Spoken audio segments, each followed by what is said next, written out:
Africa's first female billionaire, and today, one of the most wanted women on the continent. In 2013, the magazine Forbes looked across Africa and crowned its richest woman. Her name was Isabel dos Santos. Her fortune, $3 billion. She owned pieces of Angola's oil, its diamonds, its banks, and its phone networks. She owned slices of some of the biggest companies in Portugal, the country that had once colonized her own. She was glamorous, Western educated, fluent in the language of global finance. She was proof, the magazine said, that an African woman could build a business empire and beat the world at its own game. That was the story. Then, on a January morning in 2020, more than 700,000 documents spilled into the open, and the empire began to fall. Within 3 years, she would lose her companies, her bank accounts, and her freedom to travel. A red notice with her name on it would circle the globe, and the country that made her one of the richest people on earth would remain one of the poorest on the planet. This is the story of how Isabel dos Santos got her billions and what happened when the world finally asked where they came from. To understand the fortune, you first have to understand the father. For 38 years, one man ruled Angola. His name was José Eduardo dos Santos. He took power in 1979 and he did not let go until 2017. Under him, Angola pumps some of the most valuable oil in Africa and mines some of the finest diamonds on earth. And almost everything worth owning in the country passed through the state, which is to say, through him. Isabel was his eldest child. She was born in 1973, not in Angola, but in Baku, in what was then the Soviet Union, to a Russian mother. When her parents separated, her mother took her to London, and she grew up in England. She studied engineering at King's College London, and when she returned to Angola in the 1990s, she came home as the president's daughter in a country where her father decided who got rich. At 24, she opened a restaurant in the capital, Luanda. It was called Miami Beach. It would be the last small thing she ever did. Here is how the machine worked. Angola's most valuable assets belonged to the state. Its oil flowed through the National Oil Company, Sonangol. Its diamonds moved through the State Diamond Company, Sodium. And to do business in Angola, foreign companies usually needed a local partner with the right connections. Again and again, that partner turned out to be Isabel dos Santos. When telecoms companies wanted to sell phones to Angolans, Isabel ended up with a quarter of Unitel, the mobile network that would grow to 30 million subscribers and 80% of the market. When Angola's diamonds needed a glamorous European jeweler, a company she and her husband controlled ended up in the middle of the deal. Bank licenses, cement, television, real estate. Her name appeared on all of it. Forbes noticed on something strange. Nearly every one of her fortunes traced back to a company doing business in Angola, in a country where her father decided who got what.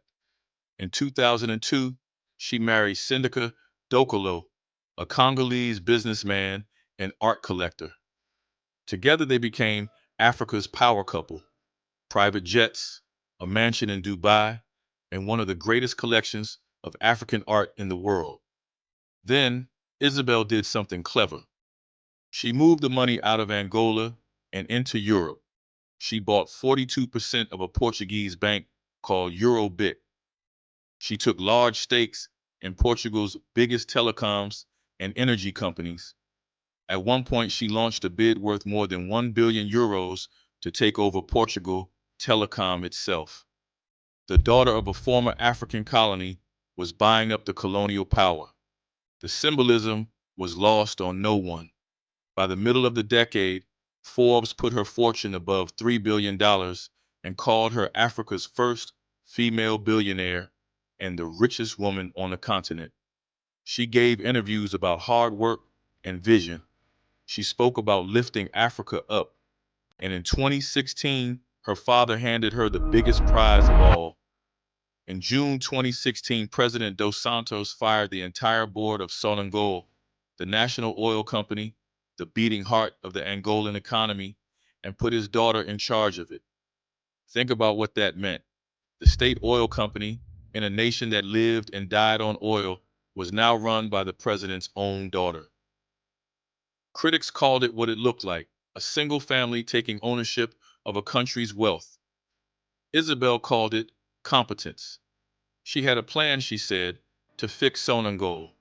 She would run it for just 17 months. Because in 2017, after 38 years in power, José Eduardo dos Santos finally stepped down. He handpicked his successor, his defense minister, João Lourenço, believing the family would be protected. He was wrong. Lourenço had run on a single electric promise: to fight corruption. And the most visible symbol of Angolan corruption in the entire world happened to share his predecessor's surname. In November 2017, only weeks into the job, Lourenço fired Isabel dos Santos from Sonangol. Then he kept going.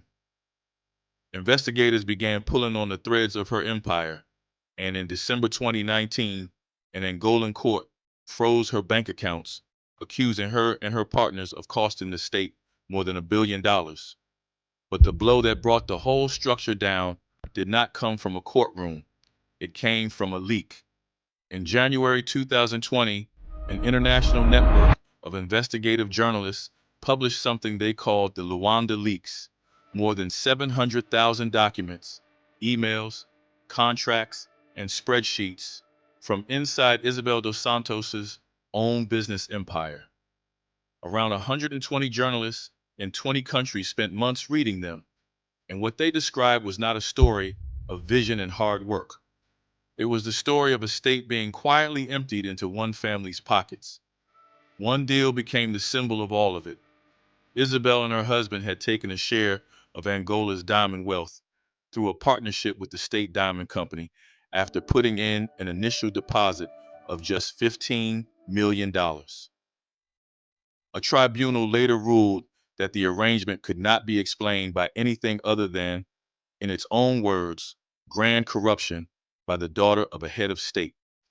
It declared the deal null and void. The documents revealed the other half of the machine, too: the Western enablers, the consultants, the accountants, the bankers, and the law firms, many of them household names in Europe, who structured the deals, moved the money, and asked very few questions, as long as the fees kept coming.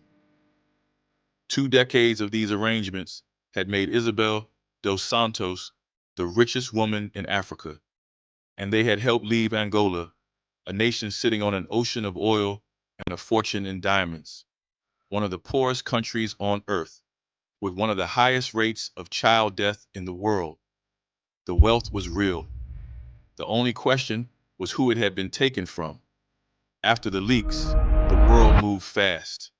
Angola declared her a formal suspect in fraud and money laundering. Portugal moved to freeze the proceeds of her bank.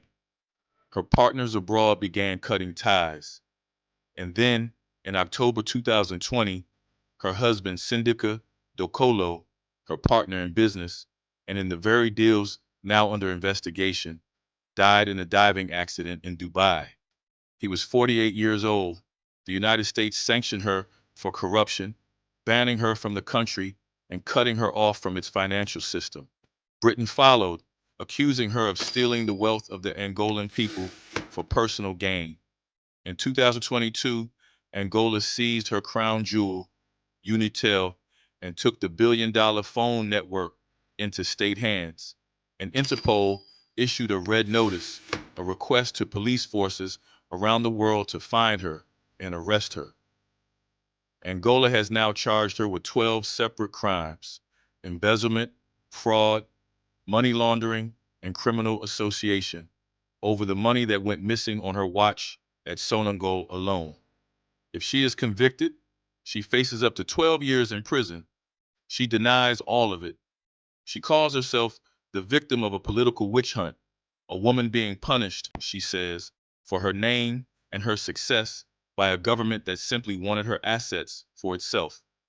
She lives now between London, Dubai, and Portugal, in countries that will not send her back. By most measures, she is still extremely wealthy, but the empire, as an empire, is gone. And here's the detail that says everything. In 2026, the government of Angola began preparing to sell shares in Unito, the company it seized from Isabel dos Santos, to the public on the open market. The phone network she turned into a private fortune is being turned back into money for the Angolan state. The very thing she was accused of taking is being handed, piece by piece, to the country it came from. Isabel dos Santos was sold to the world as a symbol of what an African woman could achieve. And she was a symbol, just not the one on the poster. She is what happens when a nation's wealth and one family's wealth become the same thing. When the line between the state and the person running it disappears completely. Her fortune was never really hers. It was Angola's. And the strangest part of the whole story is how long and how loudly the world was willing to celebrate that before it finally asked the obvious question. Where did the money come from? If this story changed how you see African wealth, subscribe, because the next one is already being written.